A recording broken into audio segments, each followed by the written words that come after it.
जिजाबाई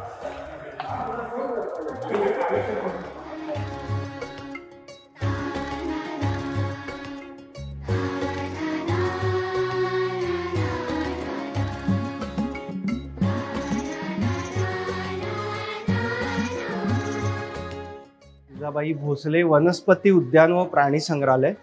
लोक ह्याला सगळ्यांना राणीची बाग म्हणून ओळखतात, कारण ही बाग व्हिक्टोरिया राणीसाठी बनवली होती 1862 साली, जी ब्रिटिशांनी बनवली होती. आणि त्याचं पूर्ण नाव हे छत्रपती शिवाजी महाराजांच्या मातोश्री जिजाऊंच्या स्मरणार्थ हे संपूर्ण नाव देण्यात आले. आत्ता आपण जे बघतोय ते आहे पेंग्विन एक्झिबिट किंवा हम्बोल्ट पेंग्विन एक्झिबिट म्हणतात. तुम्हाला काय वाटतं, ह्या पेंग्विनना बर्फ पाहिजे? हा, पण ह्या पेंग्विनना बर्फ नाही लागत. जगभरात पेंग्विनच्या 18 प्रजाती आहेत. त्यातल्या 4 ते 5 प्रजाती या अंटार्क्टिका किंवा जिथे बर्फ आहे तिथे राहतात. बाकीच्या सगळ्या प्रजाती आहेत त्या समुद्र किनारीच राहतात, जिथे पाण्याचं टेम्परेचर 0 ते 25 डिग्री असतं. त्याच्यामुळे ते प्राणी संग्रहालयात ठेवायला पूरक आहेत. आणि सगळ्यात महत्त्वाचं, लोकांना असं वाटतं की तुम्हाला काय वाटतं, हे प्राणी कुठून आणले असणार किंवा हे पक्षी कुठून आणले असणार? आउट ऑफ जंगलातून. म्हणजे वाघ वगैरे जे आपण ठेवतो झू मध्ये, ते कुठून येतात? जंगलातून येतात. ते जंगलातून नाही येत. ते वर्षानुवर्ष प्राणी संग्रहालयातच जन्मलेले असतात. कुठचाच प्राणी हा प्राणी संग्रहालयात जंगलातून उचलून प्राणी संग्रहालयात ठेवला जात नाही, हा लोकांचा मोठा गैरसमज आहे. त्याच्यामुळे अर्धी लोक झूजना किंवा प्राणी संग्रहालयाला अपोज करतात किंवा त्यांना ते आवडत नाही. पण सगळ्यात महत्त्वाचं रोल आहे, आपल्याला शाळेत सांगितलं जातं की आपल्याला पिकनिकला जायचं आहे प्राणी संग्रहालयात, पण ती पिकनिक नसून ती एक शैक्षणिक सहल असते, स्टडी टूर असते, ज्याच्यात तुम्ही एकाच वेळी वेगवेगळ्या प्रकारचे प्राणी पक्षी बघू शकता, त्यांच्या हावभावाचं निरीक्षण करू शकता, ते कसे राहतात, कसे वावरतात, ह्या सगळ्या गोष्टी जे जंगलात जाऊन बघणं कठीण असतं. कारण जंगलात गेल्यावर आपल्याला पहिल्याच वेळी वाघ दिसेल याची काही गॅरंटी नसते किंवा बाकी प्राणी सुद्धा दिसतील याची गॅरंटी नसते. पण इथे त्या गोष्टी तुम्ही, आता हे पेंग्विन पाण्याखाली कसे पोहतात ते आपण समुद्र किनाऱ्यावर जाऊन बघूच शकत नाही, त्याच्यासाठी तुम्हाला समुद्राच्या खाली जावं लागेल. सो इथे ह्या ऍक्टिव्हिटी तुम्हाला एकदम इझी पद्धतीने दिसतात.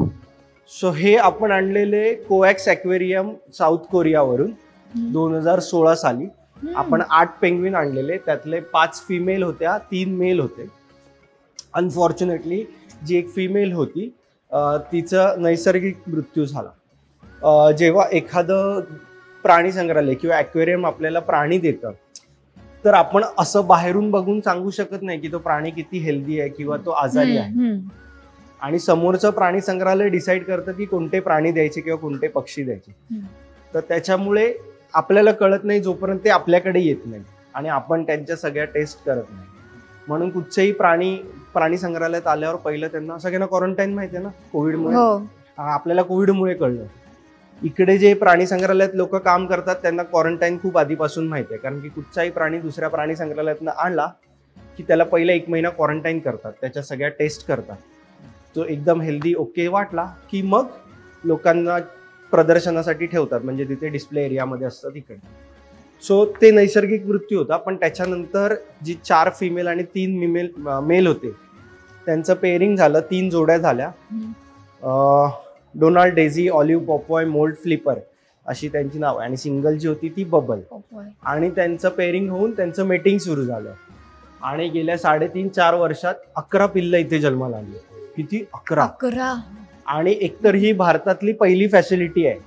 त्यात पण ह्या फॅसिलिटीला खूप विरोध होता, कारण पॉलिटिकल पण विरोध होता की कशाला पेंग्विन्स आणले पाहिजे. पण सर्व आमच्यासारखे ह्या विषयात अभ्यास करणारी लोक किंवा सर्वसामान्य माणसं त्यांच्या आयुष्यात पेंग्विन कधी बघणार होते. तर हे एक महत्वाचं आहे की सर्वसामान्य लोकांना ते पेंग्विन बघता आले. ओके. आणि दुसरं महत्वाची गोष्ट म्हणजे आपल्याकडे जी इंटर्नशिपसाठी कॉलेजचे स्टुडंट्स येतात किंवा वेटनरी डॉक्टर्स येतात, त्यांना या फॅसिलिटी सोबत काम करता येतं. म्हणजे त्यांना पण कळतं. त्यामुळे त्यांना पेंग्विन बद्दल शिकण्यासाठी भारताबाहेर जायची गरज नाही. मुंबईतच त्यांना सगळ्या गोष्टी मिळतात. आणि हे सगळे विद्यार्थी देशभरातून आलेले असतात. तर त्याच्यामुळे त्यांना ह्या फॅसिलिटी सोबत काम करता येतं. तर हे खूप महत्वाचं आहे. ह्यांची साधारण उंची 1.5 फुटापर्यंत असते. ते 0 ते 25 डिग्रीमध्ये आरामात राहू शकतात. तुम्ही जर मागच्या बाजूला बघितलं तर त्या भिंतीवर त्यांचं संपूर्ण चित्र आहे की ते ऍक्च्युअल मध्ये नैसर्गिक अधिवासात कसे असतात. म्हणजे दगडी समुद्र किनारा जिथे पाण्याचं टेम्परेचर 0 ते 25 असतं, तर तसंच रेप्लिका आपण आतल्या बाजूला केलंय की 40% पाणी आहे, 60% जमीन आहे. ओके. आणि त्याच्या ह्याच्यावर ह्याच्यात आपलं जसं ॲक्वेरियम मध्ये पाणी फिल्टर होत असतं कंटिन्युअस, तसं इथे पाणी फिल्टर होतं, जेणेकरून पाण्याखालची जी काही ऍक्टिव्हिटी आहे पेंग्विनची ती इझिली त्यांना दिसते. त्याच्यानंतर आता काच क्लिअर होऊ दे, मग तुम्हाला बॅक साईडच्या गोष्टी दाखव. आणि ह्याच्यात एक इम्पॉर्टंट गोष्ट आहे, आपण मोर आणि लांडोर मध्ये नर कोण आहे? लांडोर. नर मेल कोण आहे? मोर. फिमेल लांडोर. राईट. पण ह्याच्यात तसं आपण ओळखूच शकत नाही. ह्याच्यात तुम्ही असं बघून सांगू शकत नाही की हा मेल आहे की हा फिमेल आहे. म्हणून ह्यांचं DNA टेस्ट करतात. त्यांचा पिसाचा एक तुकडा, काच आणि किंवा ब्लड ड्रॉप, ह्या दोघांपैकी एक घेऊन त्यांचं DNA टेस्ट होतं. मग कळतं आपल्याला की नर आहे की मादी. मग जे नर आहेत ना त्यांच्या राईट फ्लिपरला, म्हणजे त्यांची जी पंख आहेत त्याच्या राईटला टॅग केलेला आहे. जे फिमेल आहेत त्यांच्या लेफ्टला केलंय. त्यामुळे त्यांना कळतं की मेल फिमेल कोणतं. हे बघा, फिमेल आहे. प्लस त्याच्यामध्ये ग्रीन मध्ये अजून एक रेड कलरचा बँड आहे. सो त्यांच्या नावाप्रमाणे ते कलर कोड केलेले आहे, म्हणजे ते ओळखायला इझी जाते. कारण की एकत्र उभे राहिल्यावर सगळेच सेम दिसतात, म्हणून हे सगळं केलंय. त्याच्यानंतर जेव्हा त्यांचा ब्रीडिंग सीझन असतो तेव्हा आपण त्यांना लाकडी काठ्या आणि पांढरे जे दगड असतात, पेबल्स म्हणतो त्यांना, ते आपण देतो. मग ते घेऊन मेल जो आहे तो घरटं बनवतो, दगड वगैरे अरेंज करून, काठ्या अरेंज करून. मग फिमेल येऊन ते चेक करते.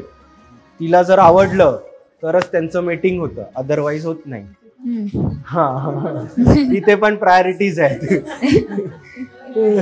घर आहे का? हा. आणि मग त्यानंतर मेटिंग झाल्यानंतर 7 ते 8 दिवसात फिमेल मिनिमम एक, कधी क्वचित 2 अंडी देते.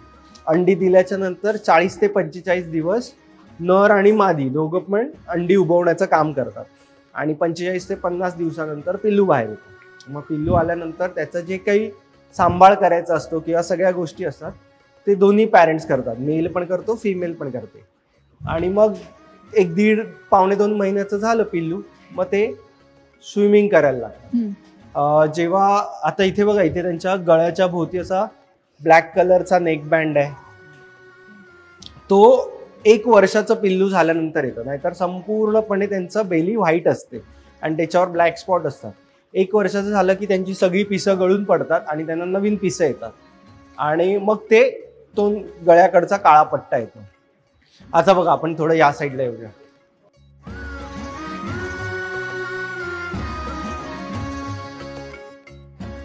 माणसासारखे 2 पायावर चालतात आणि ते उडू शकत नाही, पण ते खूप छान स्विमिंग करू शकतात, खूप फास्ट स्विमिंग करू शकतात. आणि ताशी 32 किलोमीटर वेगाने ते पोहू शकतात. सो जो ऑलिम्पिक मेडलिस्ट विनर आहे त्याच्या 3 टाइम्स ह्यांचा स्पीड जास्त असतो. सो हे त्यांचं वैशिष्ट्य. आणि मॅक्झिमम टाइम तुम्हाला बघा, आता हा समोरचा पेंग्विन किंवा हा जे काही करतोय, तर त्यांच्या शेपटीपाशी एक ग्लँड असते ज्याला प्रीन ग्लँड म्हणतात. तिथून एक तेलासारखा पदार्थ बाहेर येत असतो. तो चोचीने गोळा करतात आणि आपल्या पंखांच्या कडांना लावतात, म्हणजे त्यांचे फेदर्स वॉटरप्रूफ होतात. लोकांना वाटतं आता ते पोहत असताना बघा एअर बबल्स येत आहेत इकडे, आपल्याला वाटतं की ते पाण्यात ब्रीथ करतायत, पण ते पाण्यात ब्रीथ करू शकत नाहीत. त्यांना श्वास घ्यायला वरच यावं लागतं. ते तेल लावल्यामुळे जे एअर गॅप्स तयार होतात ना, त्याच्यामुळे ते एअर बबल्स बाहेर येतात. आणि ते वरचे जे शेल्ड एरियाज आहेत ते त्यांचे नेस्टिंग एरियाज आहेत. आणि प्रत्येक नेस्ट एरियाला CCTV कॅमेरा इन्स्टॉल केलाय. तर डॉक्टर बाहेर बसून त्याचं ऑब्झर्वेशन करत असतात डे नाईट. इथे 4 डॉक्टर आणि 4 प्राणीपाल ह्यांच्यासाठी 24 तास 12 महिने 365 दिवस काम करतात. आणि हे आपल्यासारखे डे नाईट फॉलो करतात. म्हणजे संध्याकाळी 5:30 झाले, अभी लगा रहे हो, 2 मिनिट हम लोग जाते हैं उनके बाद नहीं.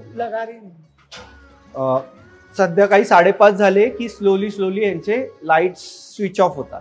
6:30 वाजता संपूर्ण ब्लॅकआउट होतो. त्याच्यानंतर पुन्हा सकाळी 5:30 वाजता स्लोली स्विच ऑन होतात. मग त्यांना सकाळ झाल्याचं संकेत दिले जातात. आणि सूर्यप्रकाशासाठी त्या साईडला खिडकी आहे, तिथून त्यांना नॅचरल सनलाईट मिळते. तर हे डे नाईट आणि नॅचरल सनलाईट ही त्यांच्या ब्रीडिंग आणि मेटिंगसाठी खूप इम्पॉर्टंट आहे. आणि सगळ्यात महत्वाचं हे काय खातात माहितीये का? काय खात असतील तुम्हाला काय वाटतं? फिश. कोणते?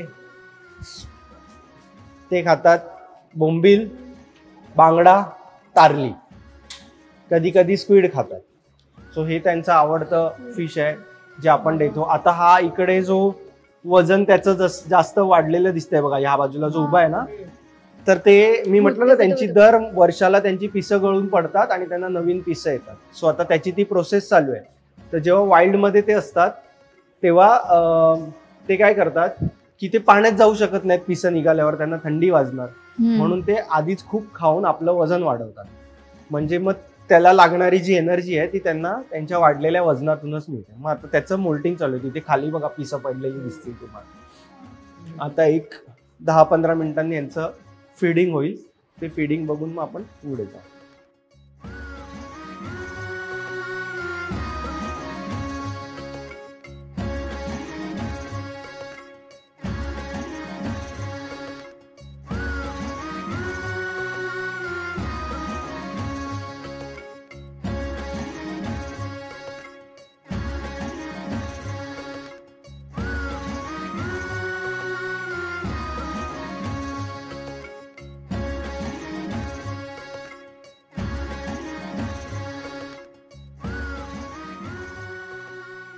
आज आहे बोंबील आहेत.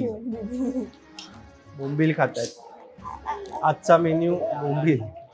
आता ते पाण्यात घेऊन पण येतील, पाण्यात पण खाणार आता. हा ते काय पाण्यात घेऊन येतील.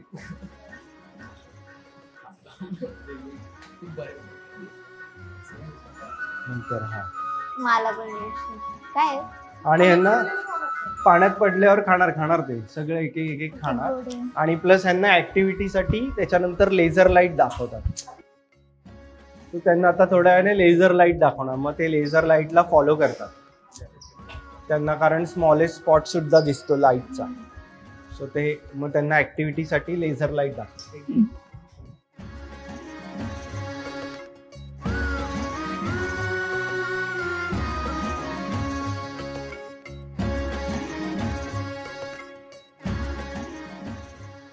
मराठी मनोरंजन सृष्टीमधील मालिका, चित्रपट, नाटक तसेच कलाकारांबद्दलच्या नवीन अपडेट्स जाणून घेण्यासाठी नक्की सबस्क्राईब करा इट्स मज्जा मराठी या आपल्या नवीन यूट्यूब चॅनलला.